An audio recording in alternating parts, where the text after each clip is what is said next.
दोस्तों, आज जो मैं आपको बात करने जा रहा हूँ, आज जो मैं आपसे बातें करने जा रहा हूँ, मैं आज से पहले के अपने जो अनुभव हैं वो 2 आपके साथ शेयर कर चुका हूँ। आपने बहुत सम्मान दिया उन अनुभवों को, आपने बहुत पसंद किया। इसीलिए मैं अपने साथ ही जो ये मेरे बाबा के अनुभव हैं वो मैं आपको शेयर कर रहा हूँ। 2015 में मैं वैसे तो 4-5 बार जा चुका था बाबा के दरबार में शिरडी, लेकिन हम लोग 2015 में गए और अचानक ही प्रोग्राम बन गया था हम लोगों का जाने का। हम बाबा के दरबार में गए। यहाँ से शिरडी जो रोहिणी साईं मंदिर है, उन्हीं का जो गेस्ट हाउस शिरडी में बना हुआ है बाबा के मंदिर के थोड़ा सा दूर है, आधा 1 किलोमीटर लगभग है, वहीं पे है पिंपलवाड़ी।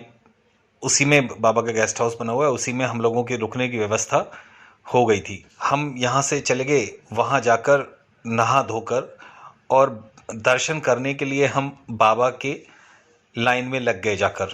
तो गेट नंबर 1 से ही हमारी एंट्री थी। हम अपना टोकन लेकर लाइन में लग गए थे।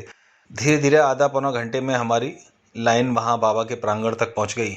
बाबा के जो हॉल है बड़ा वाला, उसमें हम लोग पहुँच गए। बहुत ही सुकून के साथ बाबा के दर्शन हुए, बहुत सुकून के साथ। बाबा ने शायद गुलाबी रंग की ड्रेस पहनी हुई थी और इतना चेहरा कांतिमान लग रहा था बाबा का कि मैं बता नहीं सकता। आंखों पर मुझे विश्वास नहीं था कि मैं बाबा के दरबार में बाबा के साक्षात सामने खड़ा हूँ। कितना नूर था उस समय बाबा के चेहरे पर, और मुझे लग रहा था कि उनकी आंखें ना मुझे ही देख रही हैं। मेरी आंखों से आंसू बहने लगे। मैं कुछ मांग रहा था बाबा से। उस समय कुछ प्रॉब्लम थी, मैं मांग रहा था कुछ, तो मुझे लगा कि ऐसा कह रहे हैं बाबा, मुझसे कह रहे हैं कि क्यों चिंता करता है तू, मैं हूँ, मैं सब ठीक कर दूंगा। और ये इस सुकून के साथ में मैंने बाबा के माथा टेका वहाँ बाबा की समाधि के पास में, मेरे परिवार ने पूरे ने। और हम लोग दर्शन करने के उपरांत बाबा का जो फूल पुजारी जी ने दिया उसको लेकर हम पीछे से बाहर निकलकर बाहर साइड में आ गए, जहाँ गुरु स्थान है। गुरु स्थान बना हुआ है। गुरु स्थान वो जगह है जहाँ बाबा नीम के पेड़ के नीचे, नीम के वृक्ष के नीचे बैठा करते थे, उस चबूतरे पर। उसको गुरु स्थान बोला जाता है। हम लोग उधर आ गए तो गुरु स्थान के हमने 2-3 परिक्रमा की। नीम के वृक्ष को देखकर अचानक मेरे मन में पता नहीं क्या ये जिज्ञासा हुई। मैंने बाबा से कहा मन ही मन में कि बाबा, अगर इस नीम के पत्ते एक आध मिल जाता तो मैं उसको संजो कर रखता। मैंने सुना है कि बड़े भाग्यशाली लोग होते हैं जिनको नीम का पत्ता मिलता है। वो मीठा नीम हो गया है। बाबा के चरण लगने से, बाबा के बैठने से वो नीम भी मीठा हो गया है। नीम हालांकि कड़वा होता है, लेकिन वो बाबा के प्रताप से मीठा हो गया है। मेरे मन में ऐसे ही सवाल थे कि बाबा अगर मिल जाते तो बहुत अच्छा होता। मैंने चारों तरफ 3 जब परिक्रमा में कर रहा था उस वृक्ष की, उस नीम की, तो मैंने चारों तरफ बड़े गौर से देखा। पत्ता कोई ऊपर से गिरा हुआ मिल जाए, पीला ही पत्ता मिल जाए टूटा हुआ, लेकिन नहीं मिला। एक्चुअली क्या है कि जो मंदिर के ट्रस्ट है, उसने उस नीम के चारों तरफ तने से लगभग 7-8 फीट 10 फीट ऊपर पूरा बहुत बारीक जाली वाला जाल बिछाया हुआ है, ताकि कोई भी ऊपर ना चढ़ सके और ऊपर का पत्ता नीचे ना गिर सके। क्योंकि पहले लोग क्या करते थे कि वो पत्ते तोड़ कर ले जाते थे, इससे नीम कम होने लगा था। इसी वजह से शायद ट्रस्ट ने ये फैसला लिया। अब जो भी पत्ते गिरते हैं वो सारे सारे उस जाल के ऊपर ही रह जाते हैं, नीचे आते ही नहीं है। काफ़ी लंबा चौड़ा वो जाल बना हुआ है, नीम के चारों तरफ फैला हुआ। इस वजह से जो नीम का एक भी पत्ता हमें नहीं मिला। खैर, मेरे मन में ही रह गई। मैंने कहा बाबा चलिए कोई बात नहीं, अगर नहीं है, लेकिन मेरी बड़ी इच्छा थी कि बाबा मुझे वो नीम का पत्ता मिल जाता।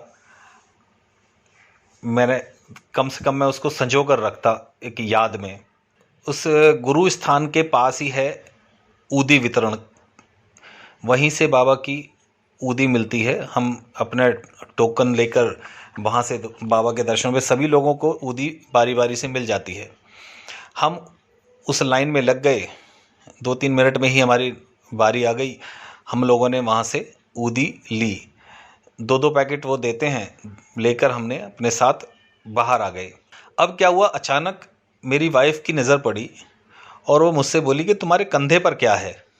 मैंने देखा, गर्दन घुमाकर सीधे हाथ की तरफ को मैंने गर्दन घुमाई, मैंने देखा एक नीम का बिल्कुल हरा पत्ता मेरे कंधे पर रखा हुआ है।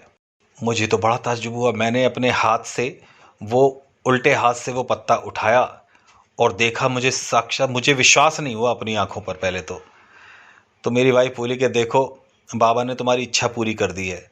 उम्मीद थी ना तुम्हें, बहुत मन से तुमने मांगा था ना कि बाबा मुझे पत्ता मिल जाता तो बहुत अच्छा होता। देखो, बाबा ने तुम्हें उस समय आंखों से ढूंढने से नहीं मिला, और बिल्कुल हरा पत्ता है, जैसे किसी ने तोड़कर स्पेशली रखा है, दिया है ये। क्योंकि अमूमन सूखे पत्ते होते हैं, पीले पत्ते पड़ जाते हैं जो ऊपर से अपना पककर गिर जाते हैं, लेकिन वो बिल्कुल हरा पत्ता था। और वो मेरे कंधे पर आकर जैसे बाबा ने सीधा सीधा रख दिया हो कि ले, अब ये तेरी इच्छा पूरी कर दी है, जा संजो कर रखियो अपने इस ख्वाब को, अपने इस सपने को। ये जो आप मेरे हाथ में देख रहे हैं, यही है वो नीम का पत्ता जो साक्षात मुझे बाबा ने ही दिया है। मुझे विश्वास नहीं होता आज भी ये कि ये मेरे पर्स में रखा हुआ है। मैं आप लोगों से ये शेयर कर रहा हूँ, दिखा रहा हूँ आप लोगों को। आप भी इसे देख लीजिए, ये वो नीम का पत्ता है। मैं उसको बार बार देखता रहा, अपलक निहारता रहा उस नीम के पत्ते को।